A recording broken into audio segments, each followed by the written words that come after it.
Zohran did something that Bernie Sanders was incapable of doing at the national stage in the Democratic Party primaries. Yes, this is an earthquake victory.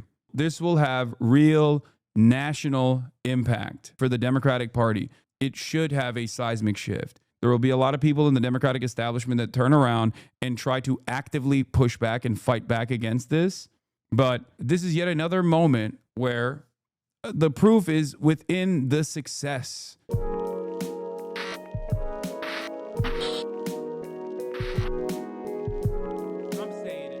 Zohran won Jeffries' district, Goldman's district. Like, it's over. Members of Congress that endorsed Andrew Cuomo, by the way. And we're going to talk about it all. But in a shocking turn of events, Zohran Mamdani has declared victory in New York City's Democratic mayoral primary. Let's take a look at the latest numbers right now. Mamdani has about 43% of the vote, Cuomo with 36%, but the race is not officially over. The ultimate outcome will still be decided by ranked choice count, but Cuomo has already congratulated Mamdani. Christina Fan joins us live from City Hall with more. Christina.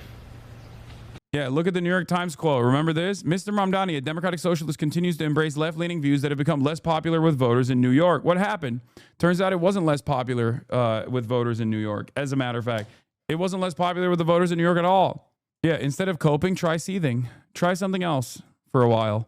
I saw someone trashing socialist policies because more voters under 50K income per year voted for Cuomo more.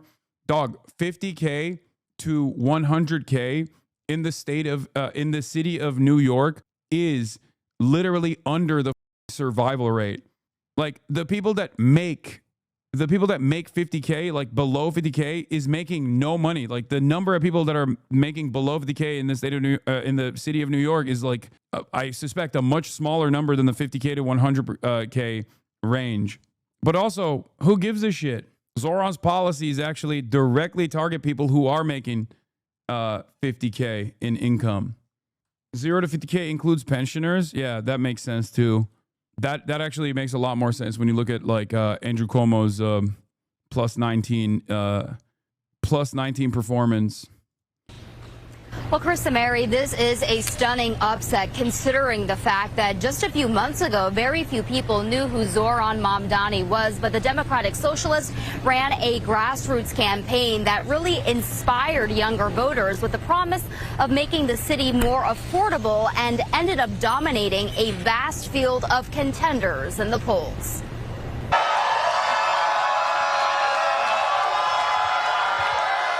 An eruption of cheers as Zohran Mamdani took to the stage shortly after midnight, declaring himself the Democratic nominee for New York City mayor. We have won because New Yorkers have stood up for a city they can afford. The 33-year-old political upstart and member of the state assembly climbed his way up with a savvy social media strategy and progressive platform. He would be the city's first Muslim and Indian American mayor if elected, and has vowed to implement policies that would improve the cost of living, such as free buses and free childcare. I will be the mayor for every New Yorker. Goddamn, so scary, bro. So scary. So scary. Hasan, you got to go back. There was a guy holding the China Daily paper behind the reporter. I don't care. It's fine. Let's keep going. Whether you voted for me, for Governor Cuomo, or felt too disillusioned by a long, broken political system to vote at all. Andrew Cuomo, the early frontrunner throughout a race that was his comeback bid after a sexual harassment scandal, called Mamdani to congratulate him. The former governor trailed his opponent by a significant margin in the first choice ballots and is now deliberating if he should stay in the race as an independent candidate. Tonight was not our night. Tonight was Assemblyman Mamdani's night, and he put together a great campaign, and he touched young people and inspired them and moved them. Mamdani? Brad Lander can't primary Torres. Jamal Bowman could, and also what's his name? The other dude, Michael Blake, right? I think his name is Michael Blake. He could. He's not in the district. But there are two people who potentially could, I think, Jamal Bowman could, and also Blake could as well. And I'm working on that too. Don't worry. What is this? Oh, Bill A. Packman says he has a candidate. Nice. I mean, these guys are incredibly stupid. They have a lot of money, but they are incredibly stupid. So I don't think, I don't know. We'll see. We'll see what happens. They have a lot of money, but they're also incredibly stupid, like I said. Bill Ackman is working on something. We'll get to all that in a second. Let's just keep going. And got them to come out and vote. And he really ran a highly impactful campaign. On the Republican side, Curtis Sliwa. Yeah, by the way, this is the Republican candidate for mayor, okay?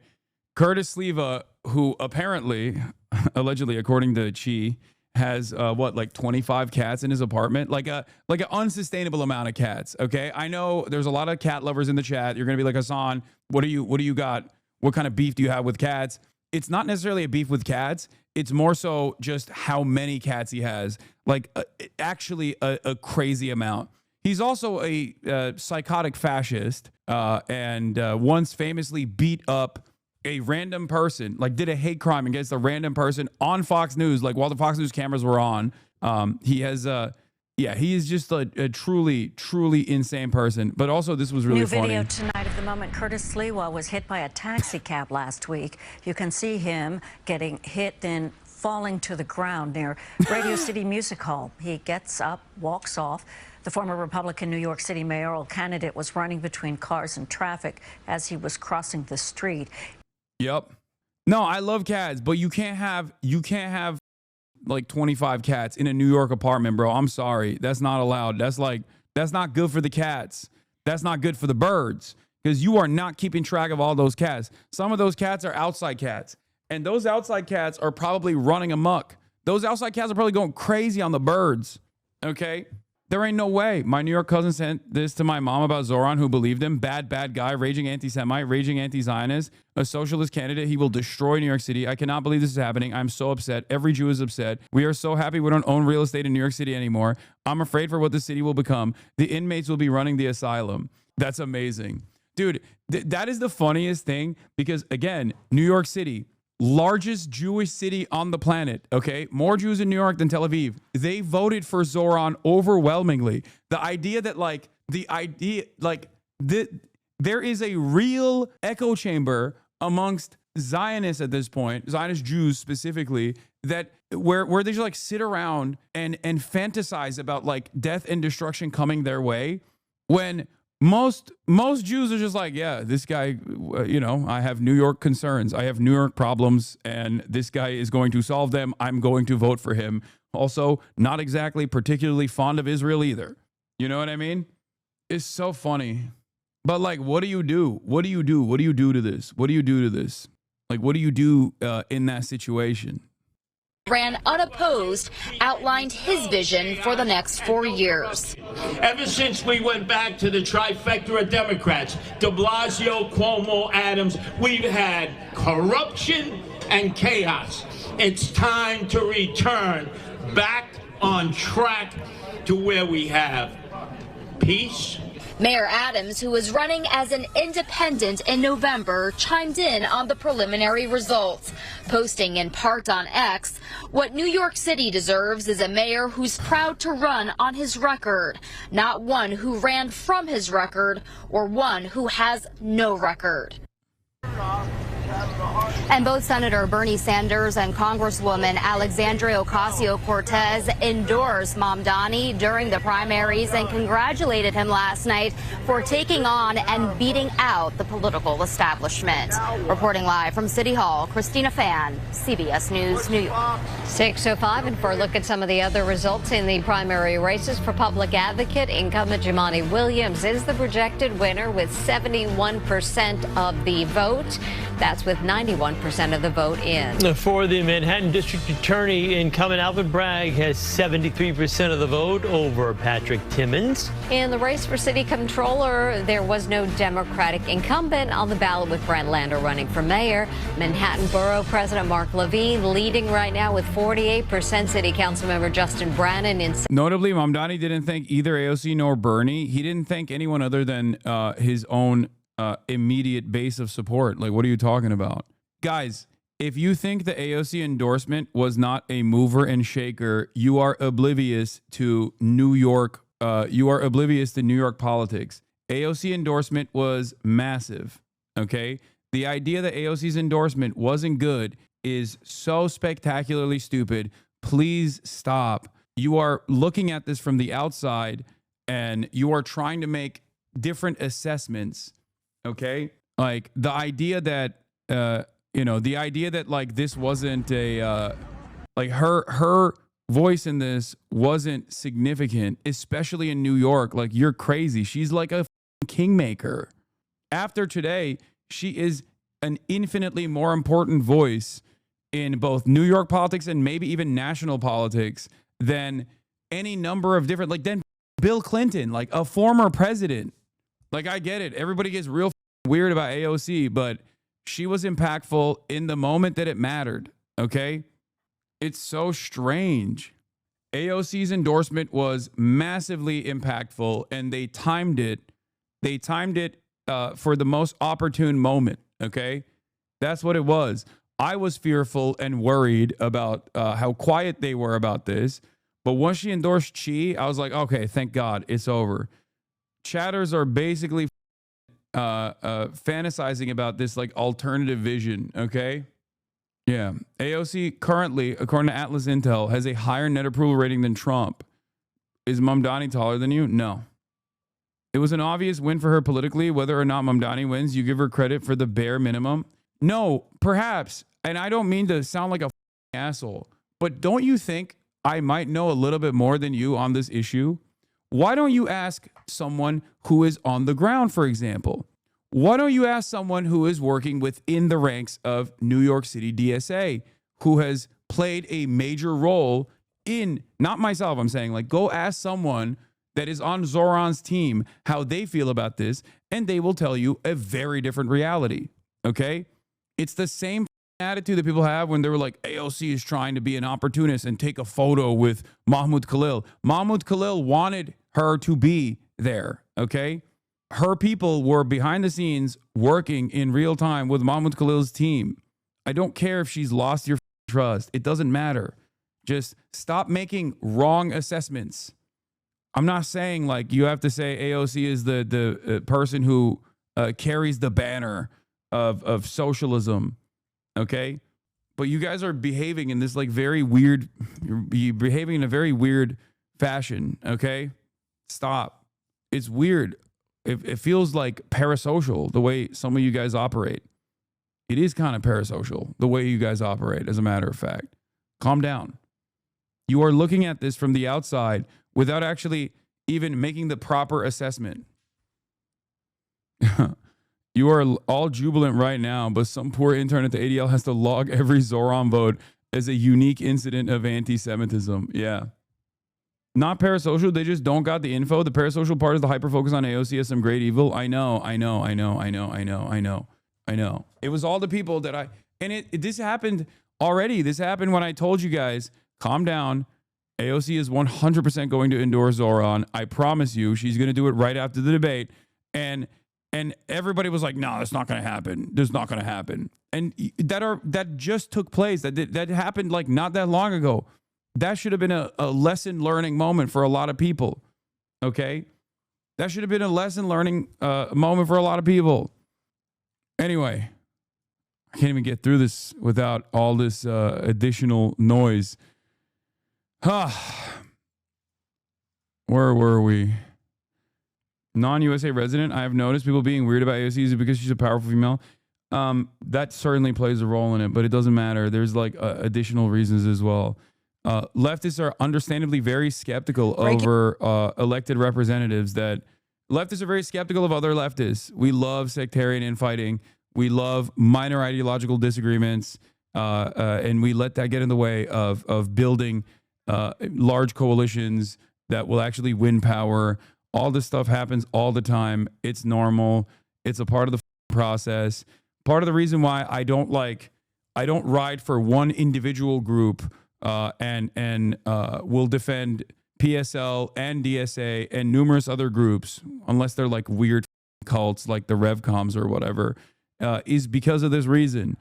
Okay, as part of the reason why, although I have my own tendencies, my own ideological leanings, I always say I'm a leftist, right? I'm more open-minded towards social democrats in America, for example, instead of immediately being antagonistic to them, because I understand that everyone has their own journey of learning and self-development. Okay? Overnight, a 33-year-old progressive state legislator has pulled off a huge upset New York City's mayoral race, which may tell us something about the state of national politics here. Zohran Mamdani holds a large lead over former New York Governor Andrew Cuomo, who conceded the primary but indicated he may just stay in this race. Jerika Duncan is here with more. Jerika, good morning. This is a huge upset, considering 4 months ago he was polling at 1%. Absolutely, and there's more to come. Cuomo says that path forward could include running in the general election as an independent, but any way you look at it, last night was a bitter disappointment for the former governor, who was looking to complete a major political comeback after a series of sexual harassment allegations. Instead, it was Mamdani, a progressive Muslim American immigrant, who came out on top. Thank you, my friends. 33-year-old Assemblyman Zohran Mamdani, a social media savvy, self-described democratic socialist, has ridden a wave of anti-establishment sentiment to a shocking victory. I will be your Democratic nominee for the mayor of New York City.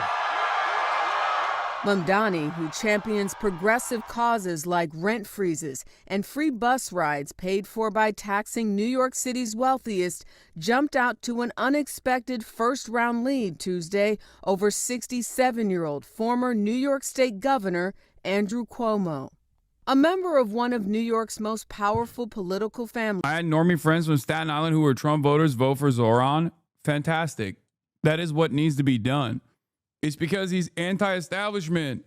I think in this day and age, getting attacked by the Democratic elites unironically makes you look better for a lot of Trump voters. It's the Bernie move, okay? They see that and they go, oh, this guy must be a real one.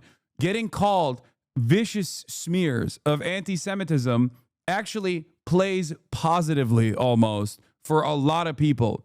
Now, it's a unique dynamic because, like, obviously there are a lot of more moderate Democrats who will be afraid of that sort of thing.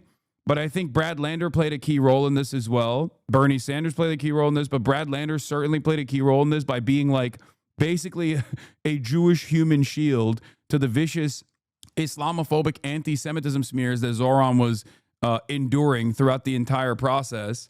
So shouts out to Brad Lander.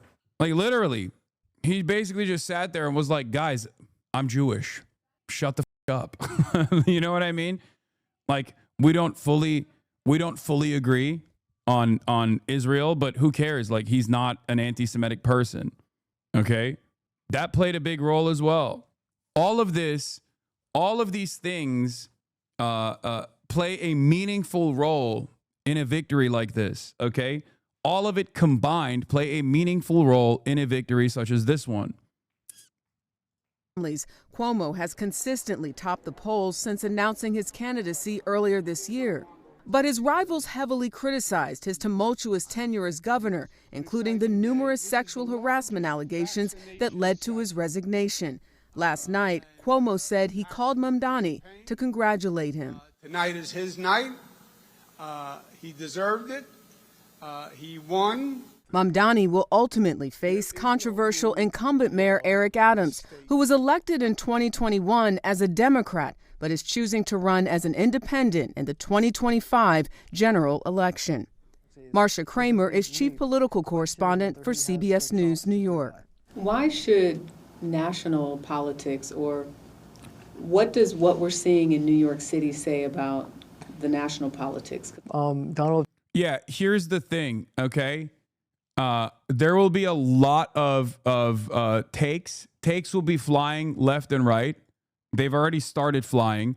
One of the funniest things I saw was the abundance people fighting amongst themselves. Half the abundance people shitting on Zohran and the other half trying to take credit for Zohran's victory. There's a lot of like last second bandwagoners. I don't even care. Great. I'm glad that they're on board. Okay. Keep fighting the good fight. Some of them were trying to last second bandwagon it to be like, see, he won because of us. And then the other half were still like actively daggering against Zohran's unsustainable policies that are going to be devastating. Okay. But ultimately, hopefully everyone can get together and ensure a sound, secured victory in the general, because the fight is not over yet. I am worried. I'm worried about what kind of tricks people might pull. Okay. Yeah. David Sirota called him out as well. Said, huge congratulations to the Pod Save guys, the Abundance guys, and all the Democratic pundits who suddenly discovered Mamdani and started saying nice things about him less than 36 hours ago. As soon as the poly market odds shifted, this victory is all you guys' great work. I wouldn't even say like the Pod Save guys were like definitely nicer from the start to Zohran, even though their position is antagonistic to people like Zohran. But I think that there's an attitude shift happening on the Pod Save side, which will reflect positively for leftist candidates broadly, because they get a lot of motion and a lot of clout within the lanyard wearing class of Democratic Party consultants. They all get their nose from the Pod Save people. So we'll see. Yeah, I saw this as well. Harry Hassan, lesson of the night. Please, Democrats, embrace social media and new media. It clearly works. Like people who said nothing, people who like were just completely oblivious to who this guy, who Zohran Mamdani is, all of a sudden coming out of the woodwork to be like, see, we did this. And it's fine. Who cares, right? This is not about people gatekeeping or people taking credit. Like nobody cares. All right. Nobody gives a shit. The impactful moment or the impactful people behind the scenes are people you will never hear of. It's actually you that are in this chat. Ironically enough, it's the people that I met that work on Zohran's campaign. It's you guys that door knocked for him. Okay. It's just not, it doesn't matter. All of this other stuff is noise. What matters most is this movement. What matters most is actually securing by force victories for like-minded, dynamic, progressive candidates, okay? Socialist candidates. That's what matters. That's what matters. And hopefully being able to replicate what took place here in other places as well, okay? That's what fucking matters. That went out and voted. I'm proud of every single person that went out and door knocked, phone bank, gave up some funds. This is amazing. I hope we can keep mobilizing this community in the appropriate direction. Yeah. And then you have Democratic consultants like Rachel Bytecoffer crashing out about Zohran. She has been nonstop rage posting Lamau because she knows her class of consultants are cooked. I mean, they're all sharks. They'll probably change their attitude a little bit, but yeah, there's a compilation of abundance cope tweets as well. An unbelievable level of cope from the crew whose candidate got 1%. The lesson of Zohran is clear. Pivoting to abundance works. It's been hard being one of America's only serious communists and therefore always being in favor of free trade and against tariffs. The actual I don't know who Cassie Pritchard is. People yell at her a lot. Was she even anti-Zohran? This is why trying to tear down Adam Gentleson, John Fetterman's handler. Adam Gentleson is the funniest one to try and take credit for this. This is why trying to tear down abundance was so counterproductive. When Zohran embraced ideas, decried his corporate sellout positions, his numbers went up. The winning formula is anti-concentrated corporate power and anti-red tape. Got to break down those silos to build a big tent. I'm happy to have been wrong. My nerves seeing the early vote come in. It's great to see YIMBY socialism win. Abundance for the 99%. I think they added her on because that's like a Twitter beef. Like, I don't know enough about her, and I don't know if she was like legitimately anti-Zohran or not. But like no one man one man is capable of winning shit like this, okay? It requires a movement. It requires a movement. And Zohran had that. There were a lot of people who worked very hard on securing this W for a lesser known candidate like Zohran. Everyone played a role in this. In any case, yes, this is an earthquake victory to this will have real national impact, okay, for the Democratic Party. This will have a seismic shift. It should have a seismic shift. There will be a lot of naysayers. There will be a lot of pushback. There will be a lot of people in the Democratic establishment that turn around and try to actively push back and fight back against this, okay? But this is yet another moment where the proof is within the success, okay? For far too long, people have claimed that if you just keep your head down, have good policies that alleviate people's economic issues, that you won't be able to win. People will say your policies are too stupid. And for the longest time, because the centrist establishment Democrats were so overwhelmingly powerful inside of primaries, especially where they are the most impactful, that progressive Democrats oftentimes cannot find themselves getting out of the primary structure. This happened to Bernie quite a bit. It's happened to Bernie twice, very famously. Yeah, this is funny. I saw this. The Safavid Ottoman conspiracy to conquer New York City. It still hasn't sunk in. The fact that the takeaway from liberal influencers and pundits is social media campaigns equals winning elections completely ignores that Zohran won because he's unabashedly populist and offered voters a progressive platform that is popular. Exactly. People are tired of establishment centrists. Dude, I said this to, I think it was Taylor Lorenz who posted about Harry as well. Harry saying like, social media won this campaign. Hold on, let me see if I can find it. I've tweeted a lot last night.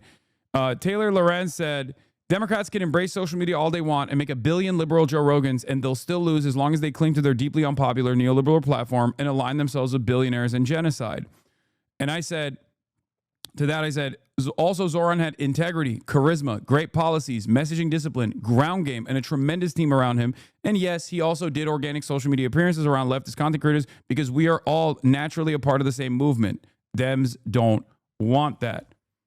Like, there is no world where someone like myself or someone like Chapo or someone like Sam Cedar could single-handedly uplift a candidate like Pete Buttigieg, okay? It doesn't work that way.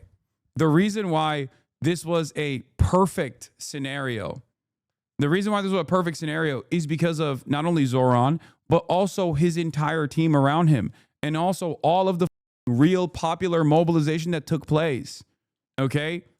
That's it. And this is what I've been trying to get across to all of the liberal outlets that come to me and be like, oh, leftist Joe Rogan, liberal Joe Rogan. Are you the liberal Joe Rogan? Will a million liberal Joe Rogans actually change the dynamic for the Democrats? It's like, no, this is not how that works.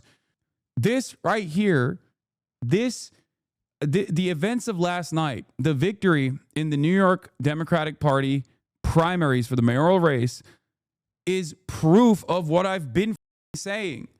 This only works if a candidate is actually resembling the interests of the base. If the candidate is channeling the interests of the base. Every single podcaster could go and talk to Kamala Harris, and it still wouldn't work if Kamala Harris was still running on $50,000 in tax credits for small businesses in underserved neighborhoods or whatever the you know what I mean? Cuomo being a sex criminal didn't help. That's not true. I think that people are absolutely playing into this meme that it was actually Cuomo's like sex pest behavior that played a role. Every single Democrat that said he should resign endorsed him. What are you talking about? Andrew Cuomo is literally incredibly famous.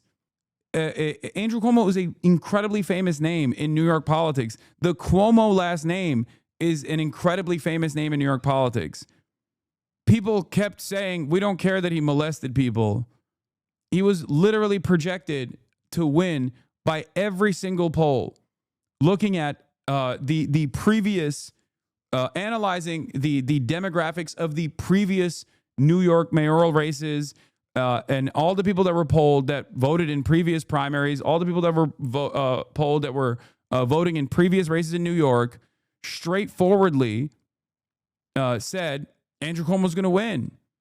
They weren't polling this entirely different demographic of young voters. That's why public policy polling actually was the only group that successfully predicted a Zohran victory. Zohran did something, from what I understand, that Bernie Sanders was incapable of doing in the primaries at the national stage, in the Democratic Party primaries. Bring out low propensity voters in a meaningful way. Bring out low propensity voters in a meaningful way to come out, door knock, and actually secure a dub.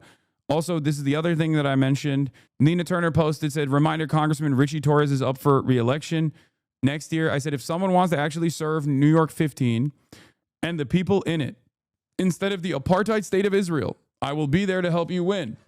I will knock on doors with you. Let me know. Richie Torres is up for re-election next year. Remember that. There's two people that can do this. Jamal Bowman is one, and Michael Blake is another person. Chiose tweets, never forget the politicians who call for Andrew Cuomo to resign as governor, then turned around and endorsed him for mayor. You people are why people don't trust politicians. You are the reason people are leaving the Democratic Party. Remember their names.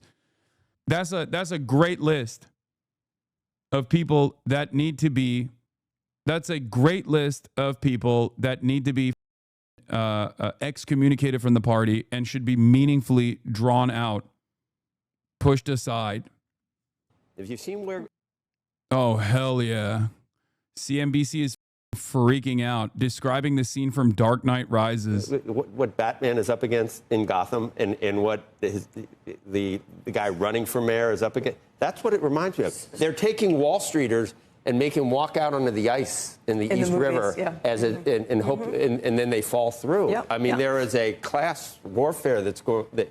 So what's happened here, I think, is the rich type. There's a division. Man, shut the up, dude. Shut the up. Yeah. Also, going back to the critics, here's Kate with a funny take. I loudly disagree with nearly every policy position the Mamdani campaign took, called the supporters out of touch, and boosted candidates who ended up winning less than 1% as attractive alternatives. Here's why Zohran's victory confirms every one of my priors. This is basically the entirety of the commentariat, with the exception of obviously leftist commentators. Virtually every single establishment Democrat analyst is doing this right now. Matt Iglesias being one of the most annoying versions of that tweet, of that post. A guy who was immensely antagonistic towards Zohran Mamdani, both on the policy side, but certainly also on the DSA-backed candidates need to stop attitude that he was reflecting. Okay? Todd Parro with. What is this? Mamdani victory in New York City could be a harbinger of great things to come for GOP. Oh, Janine Perot says this. Yeah. What he's saying is true. My friend is from New York City. There's a bit of a problem because it's summer, though. So we're waiting for the winter to do this. Oh, to push all the wealthy people, the bankers, into the sea, into the water, into the river. I'm a little scared. Yeah. You scared, Maddie? You sound scared. I think that if the story is that socialism can win a primary in an off-year election in a place that's way more progressive than the national average, if you have a super charismatic candidate and a scandal-plagued opponent, then question mark. This is cope. Okay? This is cope.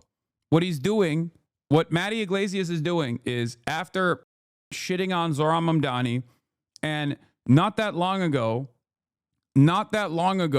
talking about how no one should listen to the DSA, no one should listen to DSA-backed candidates. This is your opportunity to embarrass the left, writing a bunch of think pieces while failing to demonstrate that he has the capacity to think at all. He now turns around and goes, these are the reasons why he won. It was an immensely winnable race. Okay, why the did you actually go in the tank for like a 1% candidate then? A candidate that basically got like 10,000 total votes in the entire city of New York. I'm sure people have the Matt Iglesias takes, especially about the I'm sure you've documented some of his wrong takes. Specifically the one where he was like, only a day ago. This is me. I disagreed and continue to disagree with nearly every policy position the Mamdani campaign took. I tried and failed to get people interested in other candidates with better ideas. That's because one thing I agree with Mamdani about is that Cuomo was bad. Mamdani winning badly refused one of my main priors, that the candidate who is leading in the polls usually wins. But to refute my view that his main ideas are bad, he would need to actually govern successfully. And I sincerely hope he does. We'll see what happens. I'm curious what Mamdani fans envision now that the mods have been owned for years now. He's just like, oh God, he is so pathetic. He's trying to reduce this incredibly successful campaign that he predicted was not going to be successful. He's trying to reduce it to like a mere Reddit battle. That's what he's trying to do. And the reason why I'm giving this, why are you giving this dude clout? They aren't even interesting takes. Are you stupid? Because Matt Iglesias is the exact type of analyst, in air quotes, that the Democratic Party listens to.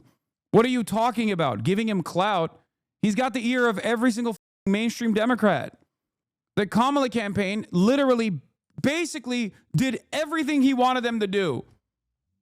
I don't think you guys understand. Like, a lot of these annoying centrist accounts get a lot of institutional clout. Oh, this was my take. I got so mad. I mean, I wanted to say something different to him. I said cease posting. I certainly hope he follows the Fetterman-Gallego-Kotz client trajectory. Democratic leaders tried to crush Zohran Mamdani. They should have been taking notes, says Rebecca Katz. To which he responded with, I certainly hope he follows the Fetterman-Gallego-Kotz client trajectory. He wants Zohran Mamdani to turn into John Fetterman. Dipshit. I gave him my cushy Discord moderation job to canvas for Big Z Weekly. Nice. Yeah, he should become one of the least popular congresspersons in the country, like John Fetterman.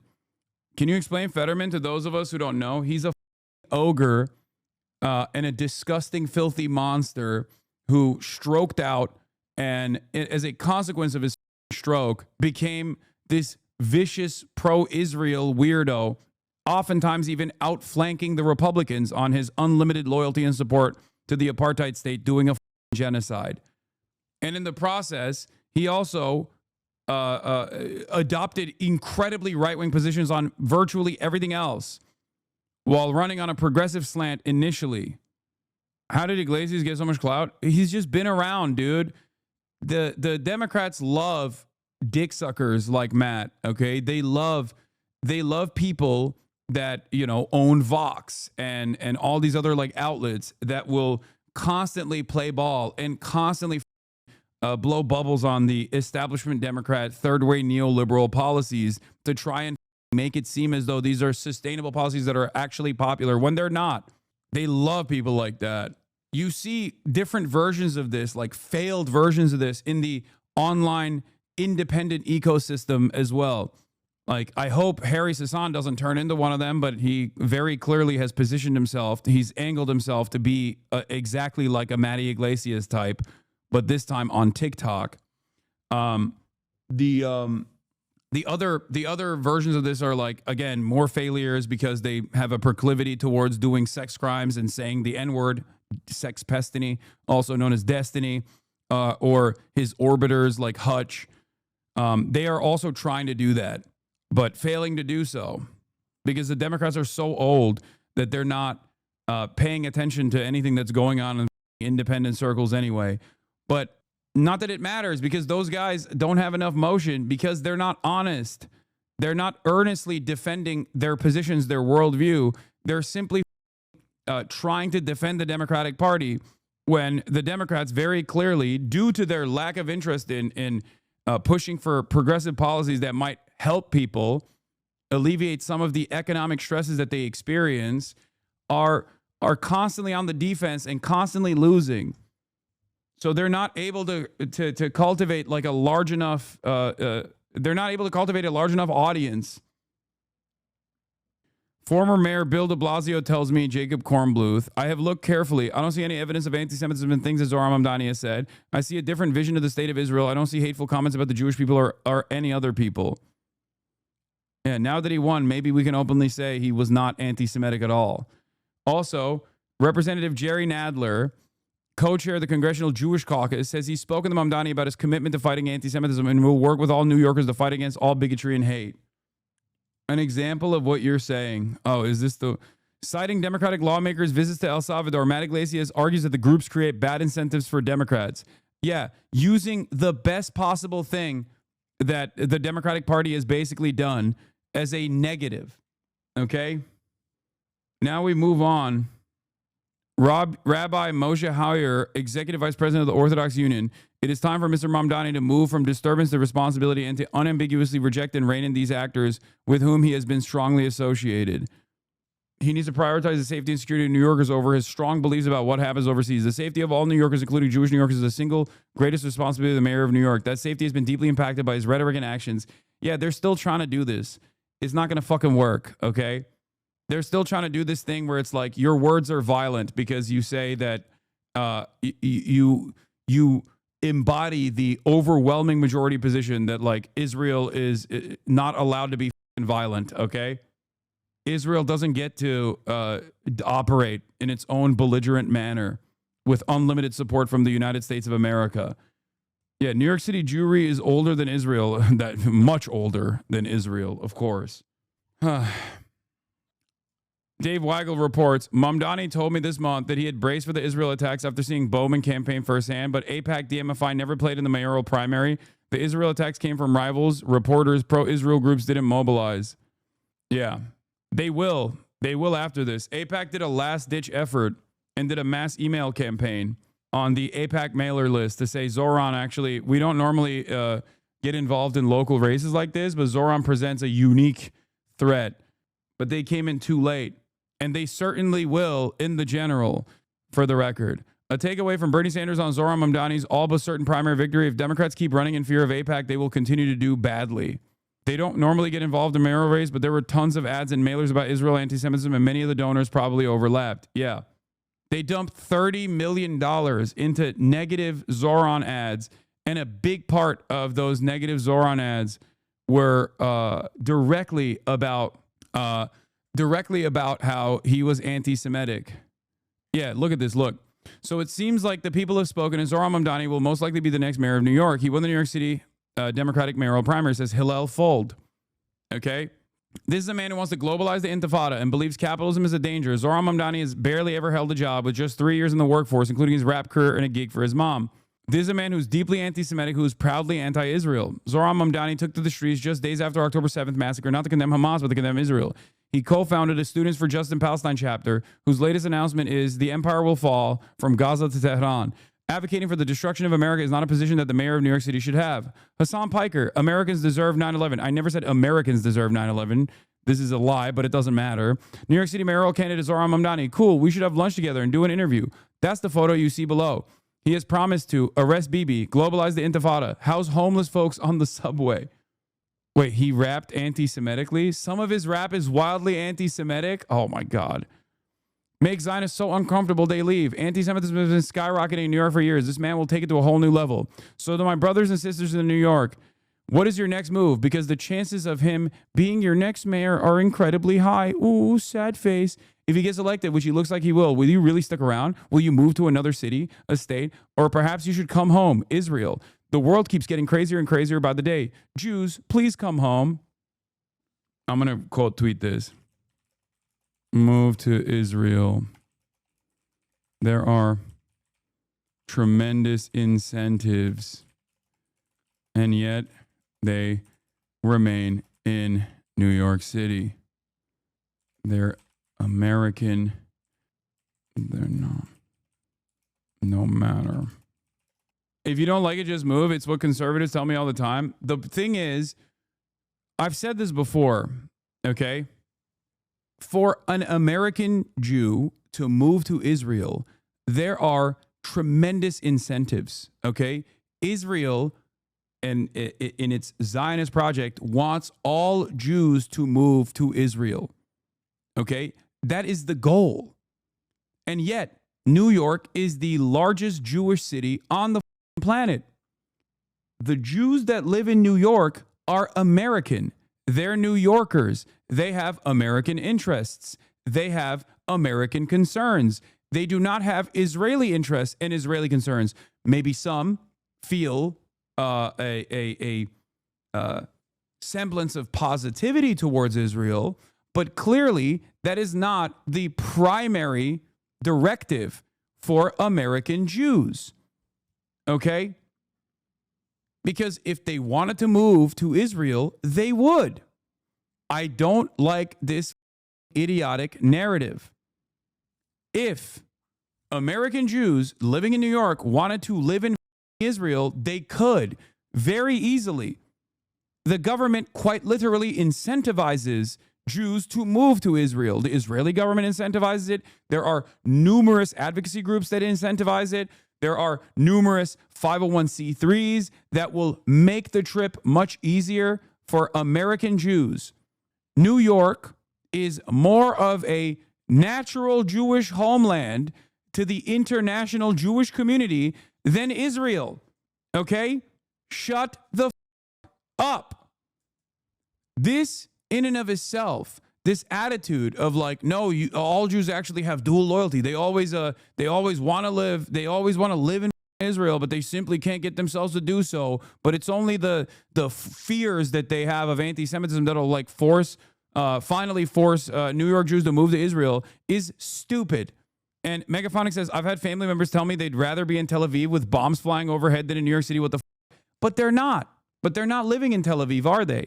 Are they living in Tel Aviv? No, they're not. They're living in San Francisco or wherever your family lives, which means they don't want to live in Israel. It's that simple.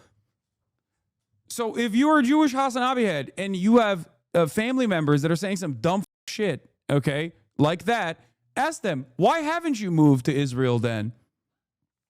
Ask them that. Be like, okay, mom and dad, you talk a big game about how unsafe Jews are here, but I ain't seen you moving to Israel. It's super simple. I think they might be unhinged enough to do so now. Don't wishcast it. I doubt it. I doubt it. I highly fucking doubt it. Why the would you uproot yourself and your entire life that you have designed for decades to just like move to an apartheid state that you clearly have visited and don't like that much? If you did, you would move there. Don't feed the Hosbers trolls. You give them Twitter money. I don't care. I mentioned Zoran's window a coworker, and he genuinely believes that my goat is anti-American jihadist who's going to implement Sharia law in New York City. Wild. Yes, you will hear a lot of stupid takes because clearly this kind of hysterical posturing does have some kind of impact. But it doesn't matter. At the end of the day, you can overcome that by talking about the policies. Okay? That's it.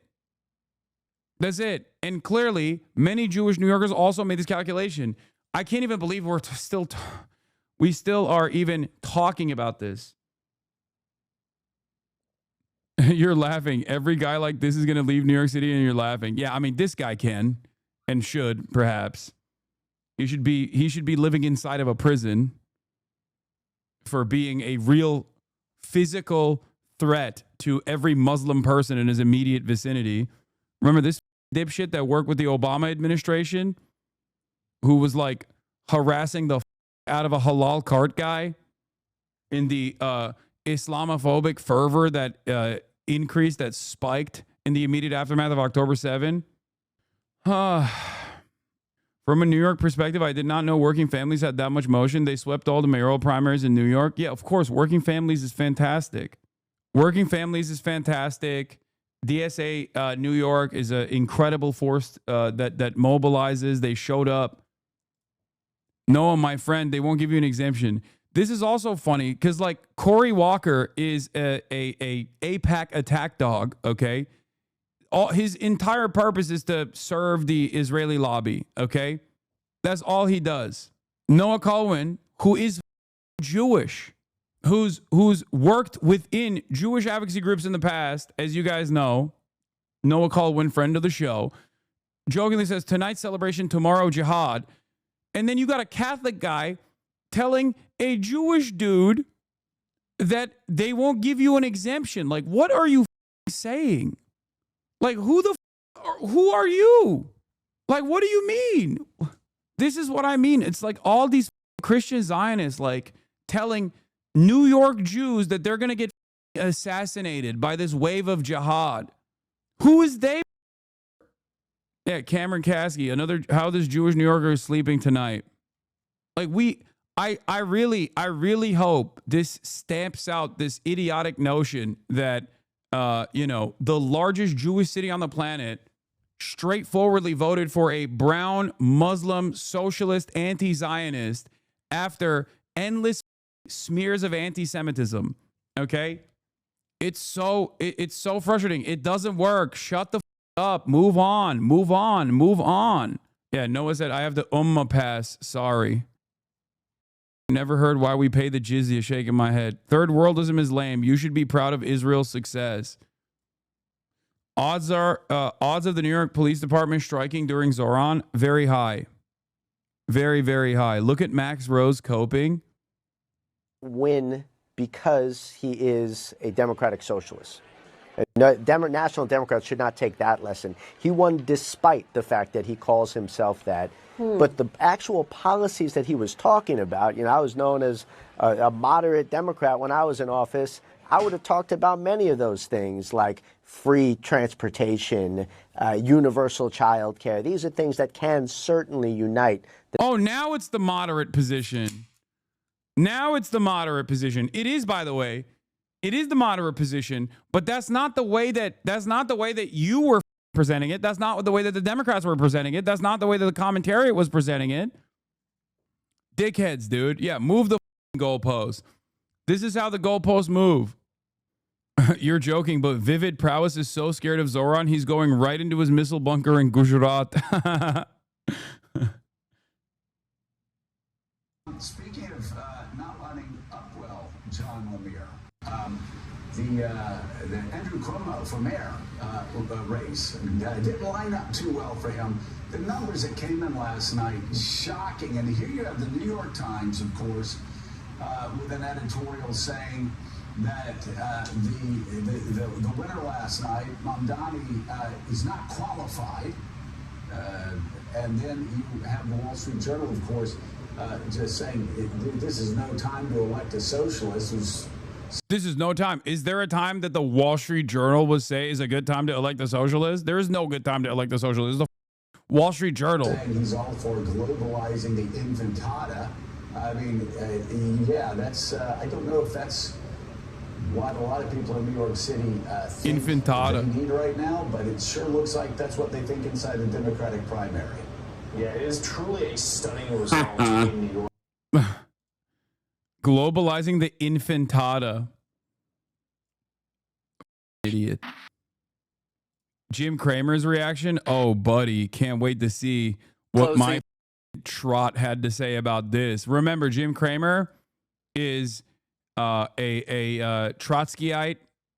He actually is he is Mr. Globalize the Intifada. Okay. It is not the closing of a steakhouse that David Zaslav likes to, and you like to go to. Well, you and I have had dinner there a few times. Yes. And you and I are going to recreate that place. The rent's too high. You know what? The new mayor, potentially, of New York is going to freeze the rents, and everybody eats for free, so they don't have to worry. Really? Yeah. But how about the rich? No. Do they get shot? No, yes. They get taken away. Oh, Jim. Come on. You come from a Marxist tradition, okay? Oh, Jimmy, don't act like you've talked about a permanent international revolution here, okay? Yeah, Jim is actually offended because Zohran is doing revolution in one city only, okay? That's what Jim Cramer is mad about. He's saying, no, you don't understand. I want it everywhere at all times. That's what he's going to say just now. That's his criticism is of a different tendency. That's all this is. He just has a different ideological leaning here. Kulaks. Yes, they get taken away. We have to go. In 23. We have to leave now. But everybody else, there he is.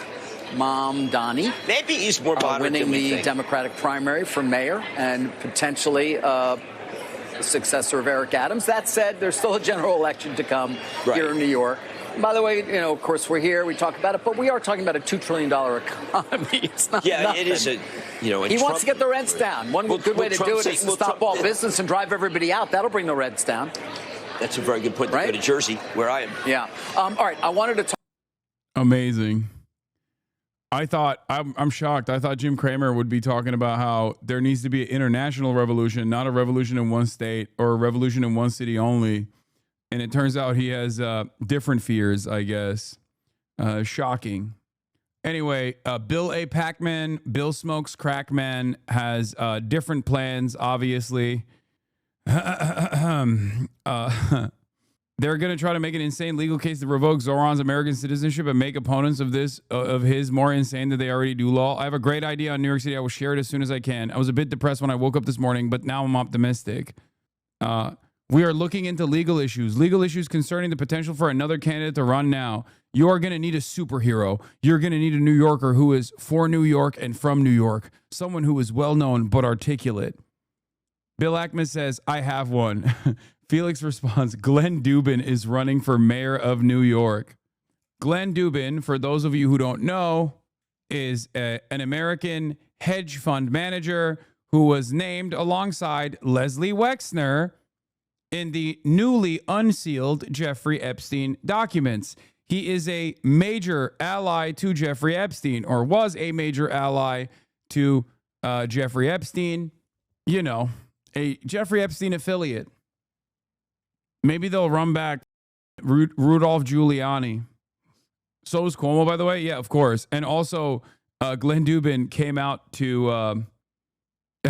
he said this, that was funny. In the coming days, I hope someone from Cuomo campaign explains why Glenn Dubin endorsed them. I mean, I know why he endorsed them, but why didn't someone tell Dubin, look, people only know you because of the allegations that you purchased a child bride from Jeffrey Epstein?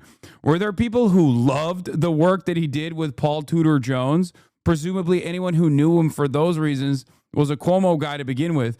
It's the most completely predictable endorsement that's also incredibly strange. It's like one of those things where it's like, why is Candace Owens like trying to revitalize Harvey Weinstein? Like, it doesn't make any sense. To the outsider who only knows Harvey Weinstein is like a omega rapist, why would someone like Candace Owens try to whitewash Harvey Weinstein's crimes and maybe even advocate for his innocence?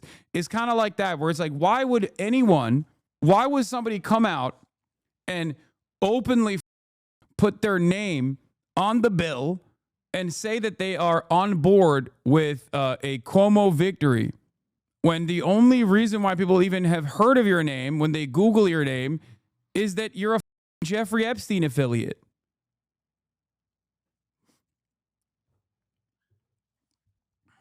I am proudly alarmed about the future of the DNC in the country by yesterday's Larry Summers comes out. Classic. I am profoundly alarmed about the future of the DNC and the country by yesterday's New York City anointment of a candidate who failed to disavow a globalize the intifada slogan and advocated Trotskyite economic policies.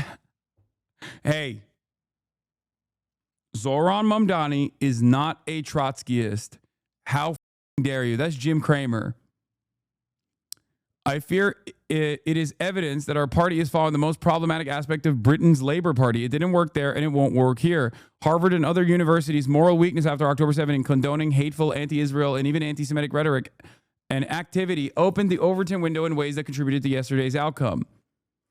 I hope candidate Zohran Mamdani, who showed great ability to learn and adapt during his campaign, will continue to evolve in ways that provide much needed reassurance to people committed to a free from prejudice market economy as an American ideal. An important task for Mamdani now is to, like, why? Why would this ever, like, why does this guy, Zohran Mamdani, who won in spite of these smears, turn around and now be like, oh, the thing that actually made me popular, the thing that actually showed that I was earnest, the thing that actually showed that I had moral courage, I'm actually going to go back on and become a mealy-mouthed, bullshit-ass charlatan for the establishment Democrats all of a sudden. Why would he do that? It's so stupid. He is an unapologetic socialist and an anti-Zionist. Why the would he go back on that after he won? after you guys did everything in your power to be like, he's a scary, radical Islamist jihadist who wants to kill every Jew. And everyone looked at that and was like, no, I don't think he is. Yeah. As I was saying, you have the people who are like, hey, the thing that allowed you to win, that showed that you were actually an honest broker, an earnest candidate, throw that in the trash immediately. Like, this victory is a shot more so at the establishment Democratic Party and its commentary apparatus. Okay? So you're seeing a lot of the commentary people turn around and either A, take credit for the victory by being like, oh, he actually won because he was a third-way neoliberal, right?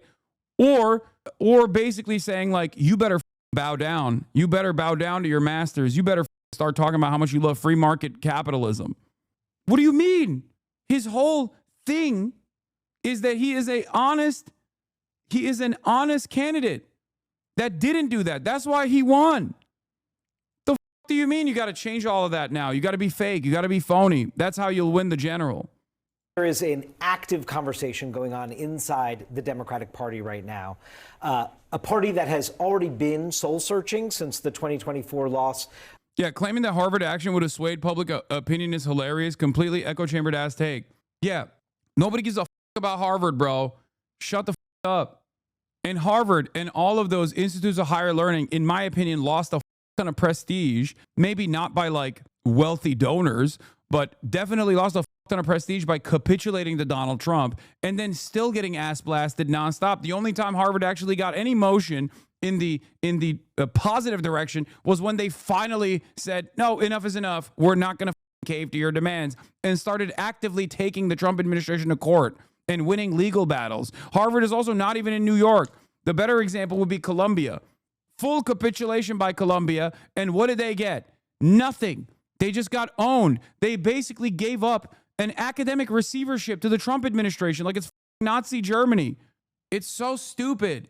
The people are demanding fighters. They want real ass candidates who are going to fight these battles for the little guy. And every single elite Democrat is refusing to look at the situation that actually stresses, that actually puts a serious, that actually puts their positions of comfort in serious disarray.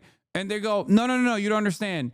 You actually won in spite of being considered a radical by people like us. You don't understand. Everybody actually loves us. They hate you. They hate your worldview, even though you somehow managed to win. Deadline White House talking about Zohran right now. To Donald Trump last fall. And now that soul searching is going to get turbocharged because what they've just seen here is a potential roadmap to success in New York in a primary context. But they're trying to figure out now, well, how do we apply this to more purple areas that they need to win in order to be a successful national party again? And there's no easy answer to that because there's a debate here. Is it... It works. It works in red areas too. A charismatic candidate that harps on the issues that directly impact. If you want to localize it, you can localize it. Okay. But a candidate that is uncompromising about his values, that also hyper focuses on the issues that pertain to people's immediate economic problems, will win everywhere. Zohran is the method. Okay. If you want to help candidates like Zohran in red areas, you have to look to, again, DSAs in red states. There are people like Zohran out there who do want to change. There are people working in local politics in red-ass states, in red-ass local governments. I'm so unimaginably annoyed by the Democratic Party's commentary sphere's absolute inability to address exactly what took place last night because their positions depend on them refusing to recognize the reality. This immediately, questions have been raised about whether or not he's just going to be an effective target for the GOP. Way too liberal, socialist. What's been the reaction you're hearing from Republicans? Yeah, Chris, I think time will tell the answer to that question, but Republicans are certainly eager in this moment to tie Zohran Mamdani to national Democrats. Take a look at this. A quick statement from the House Republican campaign arm. Quote, the new face of the Democrat Party just dropped and it's straight out of a socialist nightmare, unquote. But there is a larger story at play here, and it's a story for Democrats. It's not one about ideology or diversity or I would say even age. Democratic voters are eager for new blood. I think that's the message coming out of New York City. They're tired of this brand of overly scripted focus group and poll-tested politicians. We've seen surveys show that the party establishment is also discrediting itself with voters, which is the type of environment that allows someone like Zohran Mamdani to rise. Take a look at some recent polls. One from Reuters recently says, ask the question, are Democrats unsatisfied with current leadership? By a 49 to 41% margin, the voters said yes. Democrats said they're unsatisfied with their leaders. Also in that poll, should Democratic Party leaders be replaced? By a whopping margin of 62 to 24%, they said yes, Democratic leaders should be replaced. And by the way, this poll also found that Democratic voters think their own party leaders are too focused on certain cultural issues like trans rights, and they want more focus on things like affordability. Again, you're missing the point. Zohran was uncompromising in defending trans people as well. Okay? He did that. How did he do that? Why was that not a primary focus? Why did that not actually help? Or, I mean, why did that not actually tank his candidacy? Why? Perhaps it's because he had good policies. He had good policies that people identified with. He had good policies that people thought were possible, would immediately improve their lives. Perhaps it's because he's from the city, for example. He's a person who lives in the city. He's a person that has also experienced some of these financial hardships.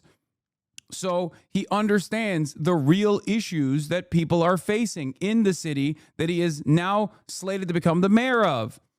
Perhaps establishment Democrats that have spent most of their past 30 years of their tenure in D.C.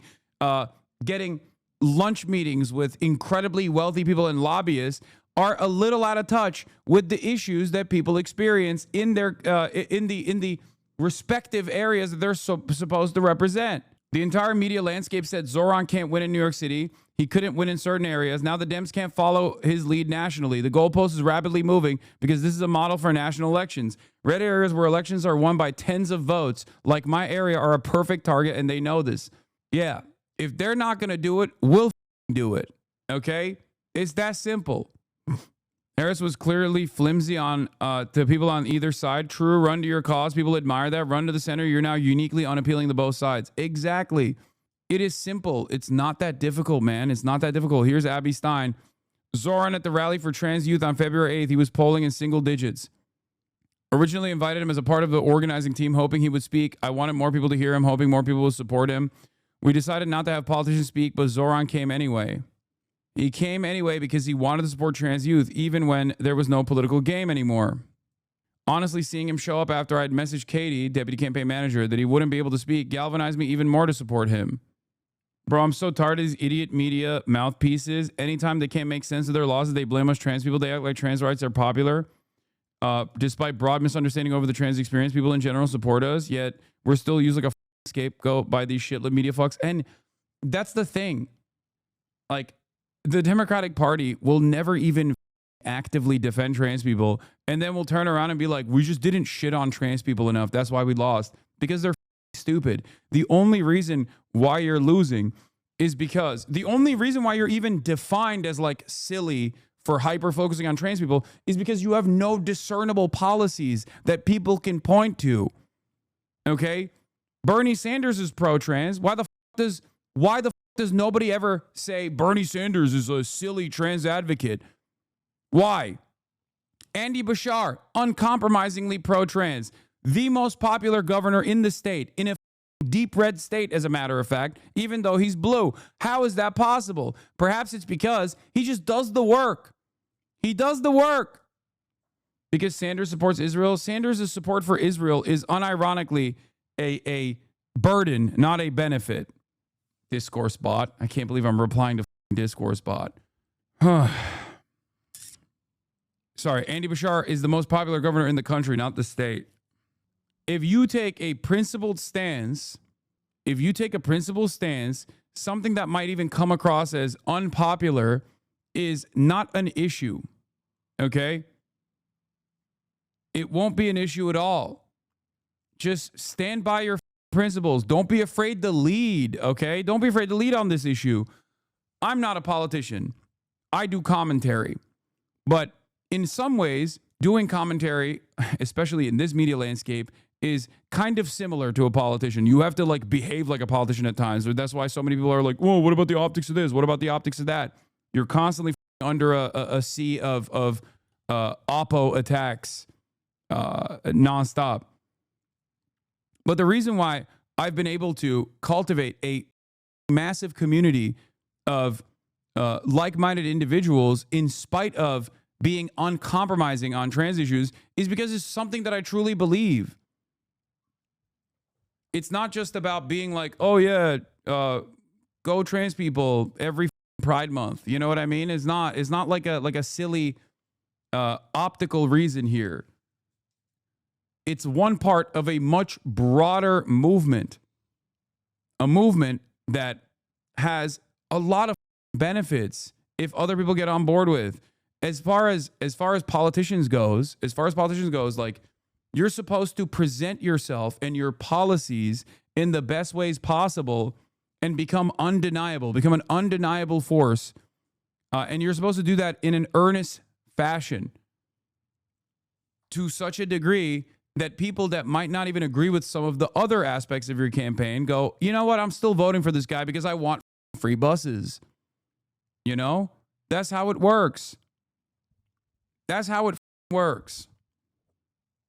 If you seem completely certain people will follow, even if they don't agree 100%, people need a leader, not someone who will be audience captured. I haven't ever agreed with you 100%, but your moral consistency is what makes you great to watch. Exactly. It's because this is something that I truly believe. The example I always use is Medicare for all. This is a universal policy. It immediately improves the lives of every single American unconditionally. Can you imagine a world where you're advocating for universal health care and someone's like, well, does that mean trans people get health care?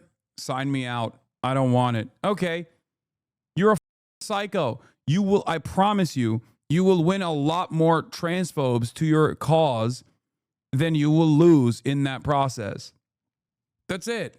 There will be people who are transphobic, for example, who will be like, well, I still want the health care. You know, I'm still going to vote for this guy. Sure. I don't understand trans people. I think they're weird. I think they're gross. But I'm not going to let that get in the way because I want free healthcare, because people make these decisions all the time. You should get people in the opposition to concede to your good policies, not constantly run in defense of the media ecosystem that your opposition has created. That's the problem with the Democrats. They are constantly running defense, and they're constantly being defined by the Republicans. And the reason why they're constantly being defined by the Republicans is because there's not a lot of daylight between their perspective on a lot of issues and the Republicans. Maybe the Republicans go too far, right? But if they hyper-focus just on the culture war stuff and then always run defense, run from a defensive posture on culture war issues, they're going to keep losing. Israel is over. Israel's cooked. Even CNN has given up. Oh, yeah, no, this was awesome. Joanne Reed popped off on this. I saw this as well. Let's see what MSNBC is saying. He'll be in charge, presumably, of a $120 billion budget, 300,000 workers in city and municipal government, a tremendous bureaucracy, and there's a lot of good that can be done through that. Just get the right people in place, work with the right folks, ask the right questions, and be undaunted. You know, try things, because clearly there's a lot that has been tried that isn't working. So, you know, he's going to have to meet the expectations of a lot of voters. He'll be moderated by some of the institutional politics, but that's not an excuse to sort of push the envelope a little bit, and you know, and take some chances, because that's what the voters elected him to do. Zohran Mamdani will be on our airwaves tonight. He'll be Jen Psaki's guest tonight right here on MSNBC at 9 p.m. Eastern. Basil, thank you for spending time with us on all these stories today. Up next for us, Kilmar Abrego Garcia. Mamdani's progressive policies, lots of centrists say, no, that's not it, though AOC and Bernie Sanders will tell you that is exactly part of the winning formula. Or is it... Why would you not listen to AOC and Bernie Sanders? Why would you not listen to Zohran Mamdani and his team on this? Why are these people speaking over the actual campaign that won the actual race? It is crazy. It is crazy. They just don't want to win, dude. They don't want to win. That's it. That a young person appealed to young voters in an authentic way and was a consistent messenger about affordability, and the policy specifics are not part of the necessarily need to be part of the winning equation. That somebody, a more centrist Democrat. Is this your biggest endorsement win? Probably. As far as like when I endorsed them, his chances of winning were definitely slim. Like I've obviously like campaigned actively for a bunch of candidates like LA Comptroller, obviously, Hugo Soto Martinez, and a couple others in Los Angeles local elections. I mean, I won't like AOC doesn't count. You know what I mean? AOC doesn't count. Like that doesn't mean anything. And like John Fetterman doesn't count either, and not because he got hit with the stroke gun. I'm saying that like I mean like in terms of someone's chances of actually winning a race going up a lot, like an underdog story. Can also present an authentic way of reaching young and new voters with a consistent message on something like affordability and have success. That remains to be seen. But my goodness, look at the full spectrum inside the Democratic Party is on display today in terms of the reaction to it.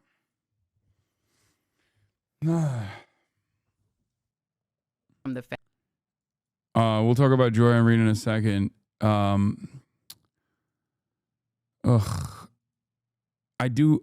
am beginning to despise the third way dipshits trying to take credit for this, even though they actively fought against it. New York young Republicans are asking Trump admin to revoke Mamdani's citizenship and deport him. A call to action from the New York Young Republican Club. The radicals Zohran Mamdani cannot be allowed to destroy our beloved city of New York. The Communist Control Act lets President revoke Zohran Mamdani's citizenship and promptly deport him. Oh, that's great. No, if they try to do this, this would actually eradicate the Communist Control Act. It would be most likely declared unconstitutional by... Actually, what am I saying? The Supreme Court will probably continue its constitutionality. Who knows? I mean, this would be a major battle. This in and of itself, by the way, the Communist Control Act is ridiculous. He's literally like, you Assam, bro, was born here. No, I don't think he was born here. I think he was born in Uganda. Why did AOC take so long to endorse Mamdani? Was she riding the wave? No. She waited for, that was a tactical endorsement. She waited for the best time when a lot of people were paying close attention. Okay? Calm down. She was timing it. Surprised he's not more of a dem on this. 30 years ago, 2 white men killed 168 people in Oklahoma City bombing. Now a white man is president. Still a fan of your logic, Charlie? I wish Dean would be more of a leftist. Like, I don't know. He's one of the only like debate guys out there that is that's doing decent work. I feel like I wish he would stop focusing so much on debating Trump supporters, even though it seems like a winning solution for him right now for his content, and become like an actual leftist rather than stay on the liberal side. Those are the two concerns that I have. They're not like huge concerns or anything. It's just that I think that would help him. 10 observations about the Mamdani win in New York City. This feels like 2018. A young socialist wins the Dem primary in New York City, makes the headlines, the new face of the party. Then in November, moderates win big, flip 33 House seats blue, put a check on Trump. It's dangerous for Dems to learn the wrong lesson from such situations. The squad wasn't the path to a majority in 2018. It was the super talented moderates. Oh, I'm not going to read this. It's going to make me have an aneurysm. It's going to cause me to have an aneurysm. I don't want to see it. Hasan reaction is one of the best ones in the React channel.